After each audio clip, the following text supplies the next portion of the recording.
ಗೆ ಸ್ವಾಗತ. ನಾವು ಇವತ್ತು ಒಂದು ಮೆಕ್ಕೆಜೋಳದ ಹೊಲದಲ್ಲಿದ್ದೀವಿ. ಕಾಕೋಳ್ ಒಂದು ಇದರಲ್ಲಿ ಬ್ಯಾಡಗಿ ತಾಲೂಕು.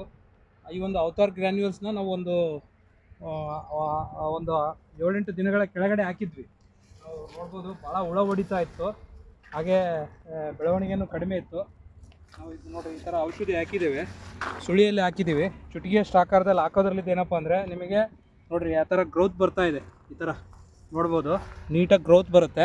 ಹಾಗೆ ನಿಮಗೆ ಏನು ಈ ಸೈನಿಕ ಹುಳು ಅಂತ ಹೇಳ್ತೀವಲ್ವ, ಫಾಲ್ ಆರ್ಮಿವರಮ್ನ ನಿರ್ವಹಣೆ ಮಾಡೋದಕ್ಕೆ ಕೂಡ ಅನುಕೂಲ ಆಗುತ್ತೆ.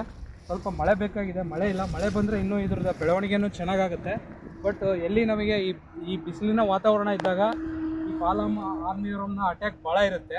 ಬಟ್ ಇವ್ರ ಹೊಲದಲ್ಲಿ ಎಲ್ಲಿ ಕಾಣ್ತಾ ಇಲ್ಲ, ಎಲ್ಲ ಕಂಟ್ರೋಲ್ ಆಗಿದೆ. ಸೊ ಚೆನ್ನಾಗಿ ಕಾಣ್ತಾ ಇದೆ. ಇದು ನಮ್ಮ ರೈತರ ಒಂದು ಕಲ್ಲಪ್ಪ ಅವರ ಗೌಡ್ರ ಒಂದು ಹೊಲದಲ್ಲಿ. ಅವತಾರನ ನಾವು ಬಳಸೋದ್ರಿಂದ ಏನಪ್ಪ ಅಂದರೆ ಇದರಲ್ಲಿ ಥೈಮೆಥಾಕ್ಸಮ್ ಹಾಗೂ ಕ್ಲೋರ್ತ್ರಿಪಿನಾಲ್ ಕಂಟೆಂಟ್ ಇರುತ್ತೆ. ನಾವು ಸುಳಿಯಲ್ಲಿ ಹಾಕೋದ್ರಿಂದ ಏನಪ್ಪ ಅಂದರೆ ಫಾಲ್ ಆರ್ಮಿವರಮ್ನ ನಿರ್ವಹಣೆ ಮಾಡ್ಬೋದು, ಹಾಗೆ ಗಿಡದ ಬೆಳವಣಿಗೆಯೂ ಚೆನ್ನಾಗಿ ಬರುತ್ತೆ. ಸೊ ನಮ್ಮ ಎಲ್ಲ ರೈತರು ಈ ಒಂದು ಫಾಲ್ ಆರ್ಮಿವರಮ್ಗೆ ಈ ಒಂದು ಅವತಾರ್ ಗ್ರ್ಯಾನ್ಯೂಲ್ಸ್ನ ಹಾಕ್ಕೊಂಡ್ಬಿಟ್ಟು ಹೆಚ್ಚಿನ ಬೆಳವಣಿಗೆ ಬಂದು ಗಿಡ ಇಳುವರಿ ತೆಗಿಬೇಕಂತೆಲ್ಲ ತಮಗೆಲ್ಲ ಕೇಳ್ಕೊಳ್ತೇವೆ. ಧನ್ಯವಾದಗಳು.